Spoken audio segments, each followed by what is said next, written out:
అంటే మీకు social media మీద గ్రిప్పే లేదు. ఇవాళ రేపు ఖచ్చితంగా రాజకీయ నాయకులు అంటే సోషల్ మీడియాని ఎస్టాబ్లిష్ చేసుకోవడం, సోషల్ మీడియాలో కనబడడం, ఇంతవరకు మీది అంటే పబ్లిక్లో కనబడి ఉండొచ్చు కాక మేము కాదనలేం, కానీ సోషల్ మీడియాలో మీకు సపరేట్ ఫాలోవర్షిప్ ఉన్నది, వ్యూవర్షిప్ ఉన్నది అని నేను అనుకోవట్లేదు. వర్కౌట్ అయితే ఏమో రాజకీయాలు మీకు. ఇప్పుడు నాకు నేనేమంటున్నా, సోషల్ మీడియా పెంచుకుంటుంది. ఇప్పుడు దీనికి నాలెడ్జ్ ఉన్నది, కానీ దీనిపైన మనం వెళ్ళి దీని ద్వారా మనం గెయిన్ అయిదామని ఆలోచన లేకుండే. నేను ఎట్లా గెయిన్ అంటే పబ్లిక్లో తిరిగి గెయిన్ కావాలనుకున్నా, నిజాన్ని చూపించాలనుకున్నా. పబ్లిక్లో నిజాన్ని చూపించిన, సర్వీస్ చూపించిన, పబ్లిక్తో అటాచ్మెంట్ పెంచుకున్నా, ప్రజలతో సత్సంబంధాలు ఉన్నాయి, పట్టభద్రులతో సత్సంబంధాలు ఉన్నాయి, స్కూల్స్తో ఉన్నాయి, అనేక విద్యాసంస్థలతో పనిచేసిన ఆ నేతృత్వం ఉన్నది. తెలంగాణ ఉద్యమంలో కీలక పాత్ర పోషించిన. ఇలా ఇది కావాలనుకున్నాడు మావాడు, ఖచ్చితంగా వచ్చిన. ఓకే, ఇప్పుడు నాకు అటు సైడ్ ఉన్నది, ఇది వచ్చింది, ఇంకేముందండి నా గెలుపుకు? ఇంకేం కావాలి నాకు? ఇంకేం తక్కువ ఉంది నాకు? ఓకే, ఇప్పుడు దీన్ని కూడా గమనించిన కదా. సరే, ఇవన్నీ విషయాలు కాసేపు పక్కన పెడితే తెలంగాణ ఉద్యమంలో కూడా మీరు ఉన్నా అని అన్నారు కదా, ఏం చేశారు తెలంగాణ ఉద్యమంలో మీరు? ఉద్యమంలో తెలంగాణ రావడం కోసం, ముఖ్యంగా తెలంగాణ ఉద్యమంలో ఎందుకు కీలక పాత్ర పోసాం అంటే, మా అన్నీ కూడా బడ్జెట్ స్కూల్స్, ఈ కార్పొరేట్ స్కూల్స్ని తరిమి కొట్టాలని కేసీఆర్ గారు మాకు తెలంగాణ భవన్లో సాక్షిగా అన్నారు. ముఖ్యంగా ప్రైవేటు విద్యాసంస్థలకు సంబంధించిన యూనివర్సిటీలు ఇవన్నీ కూడా ఉండే. ఇంకా తెలంగాణ వస్తే మన ప్రభుత్వం వచ్చినప్పుడు మీరు మాకు ఇంత సపోర్ట్ చేస్తున్నారు కదా, విద్యార్థులు తీసుకొచ్చారు, ఉపాధ్యాయులు తీసుకొచ్చారు, మేనేజ్మెంట్స్ వచ్చినాయి, తల్లిదండ్రులు తీసుకొచ్చారు, సకల జన సమ్మెలో 40 రోజులు మీరు పార్టిసిపేట్ అయ్యారు. అనేక సందర్భాల్లో వారు అన్నారు అసలు కార్పొరేట్ స్కూల్స్ అన్నింటినీ కూడా ఒక్క మనిషి ఒక్కటే పాఠశాల నడపాలి, 100 మంది 100 పాఠశాలలు నడపాలి, కానీ ఒక్క మనిషి 100 పాఠశాలలు నడపకూడదు.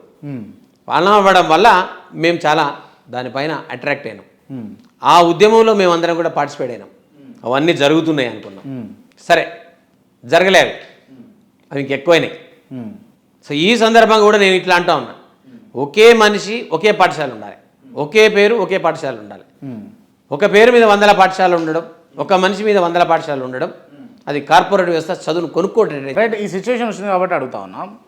జనరల్గా అంటే కొన్ని కార్పొరేట్ సంస్థలు కావాలని చెప్పేసి పర్మిషన్ లేకుండా పాఠశాలలు కావచ్చు, లేకపోతే మీరు అంటున్న కాలేజెస్ కూడా నిర్వహిస్తూ ఉన్నారు కదా, వాటిపైన మీద ఏమైనా యాక్షన్ ఉంటుందా? రోజు కొట్లాడుతున్నాం మేము. అసలు పర్మిషన్ లేకుండా పాఠశాలలు నడపకూడదు. ఫస్ట్ చాలా తప్పది. ఎందుకు చెప్తున్నానంటే, ఆ పిల్లోడిని లాజ్ చేసినట్టు. ఆ పిల్లోడు ఎప్పుడైనా పాస్ అయినాక ఒక స్టడీ సర్టిఫికేట్ కావాలన్నప్పుడు, బోనోఫైడ్ ఉద్యోగం దొరుకుతున్నప్పుడు, హయ్యర్ ఎడ్యుకేషన్ వెళ్ళినప్పుడు ఆ తరగతికి సంబంధించిన బోనోఫైడ్ అడుగుతాడు, ఆ యొక్క డేట్ ఆఫ్ బర్త్ సర్టిఫికేట్ అడుగుతాడు. అడిగితే పోతే అందులో ఉండదు. ఆ పిల్లోడు తిరిగి బెజార్ అవుతున్నాడు ఇలా 20 ఏళ్ళ కింద 10 ఏళ్ళ కింద. కాబట్టి ప్రభుత్వం దీన్ని గమనించాలని ఎన్నో సందర్భాలు అంటా ఉన్నాం. టీసీలు తీసుకపోకపోవడం కానీ, ఇలా అలాంటి పాఠశాలలు నడిపించడం కానీ, అవన్నిటిని కూడా మూసివేయాలని చెప్తా ఉన్నాం. 10 ఏళ్ళ బీఆర్ఎస్ పాలన బాగుందా లేకపోతే కాంగ్రెస్ పరిపాలన బాగుందా అంటే మీరు ఏం చెప్తారు? ప్రజలు ఏం నమ్మిరు అంటే బీఆర్ఎస్ కన్నా సూపర్ ఉంటుందని నమ్మారు. ఆ నమ్మకం వమ్ము చేసింది ఇలా. ఎట్లా అంటే కాంగ్రెస్ చేసిందంటారా? 100%. ఏ విషయంలో? మహిళలందరికీ కూడా ఒక స్కూటీలు ఇస్తున్నారు, డిగ్రీ చదువుకునే ఎలక్ట్రిక్ స్కూటీ అన్నారు, అలాగే ఒక ల్యాప్టాప్ అన్నారు. ముఖ్యంగా నేను విద్యా అవకాశాలకు సంబంధించి కాబట్టి విద్యార్థులకు సంబంధించి చెప్తున్నా, వేరే నాకు అక్కర్లే. ఇలా ప్రతి ఇంటికి ఇంటర్నెట్ అన్నారు, ఒక ల్యాప్టాప్ అన్నారు.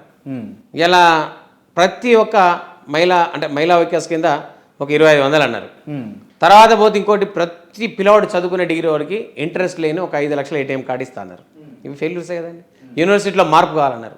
ఇలా ఇవన్నీ ఫెయిల్యూర్సే కదా. ఇలా రియంబర్స్మెంట్ 8,000 కోట్లు ఆగిపోయినాయండి గత 3 నెలల నుంచి. అనేక స్కూల్స్ యొక్క స్కూల్స్ కూడా దాదాపు 200 కోట్లు ఆగిపోయినాయి. అంటే చదువు పట్ల మార్పు వస్తుందనికనే చదువుకున్న వాళ్ళంతా కూడా మార్పు తీసుకొస్తున్నారని అనుకున్నారు. బట్ అంతకన్నా ఘోరమైంది కదా ఇలా. మరి అందుకే ప్రజలు నమ్ముతలేరు. ఇంకొకటి కూడా 2 లక్షల ఉద్యోగాలు ఉచితంగా బస్సు ఒకటి పెట్టారు కదా, కదా ఒకటే అంతే. దానివల్ల చేసారు. ఇప్పుడు దానివల్ల లాభం ఏంది? బస్సు వల్ల ఒకటి నేను అడుగుతూ ఉంటా, చాలామంది ప్రయాణికులు వెలిగినారు, ఏం పని లేకుండా అటు ఇటు తిరుగుతూ ఉన్నారు. జగిత్యాల టు కరీంనగర్ టు జగిత్యాల మహిళలంతా కూడా ఫ్రీ కదా అని. పాపం కామన్ రియల్గా ప్రయాణం చేసే వ్యక్తికి ఇలా నష్టం జరుగుతుంది. ఓకే, అందులో మళ్ళీ మగవాళ్ళకి సీట్లే లేవు, అంతా ఆడవాళ్ళు. ఇబ్బంది కలిగినట్టే కదా. ట్రాఫిక్ పెరిగింది, దానివల్ల ట్రాఫిక్ పెరిగింది అన్నెసరిగా. చిన్న పని కూడా హైదరాబాద్ వచ్చిపోతున్నారు, ఫ్రీ బస్సే కదా అని. అది వాళ్ళకు లాభం జరిగింది అనుకుంటారు కానీ వాళ్ళ పనిని నష్టం చేస్తున్నారు. రైట్, అది బస్సు వ్యవహారంలో మీరు అట్లా చెప్తున్నారు.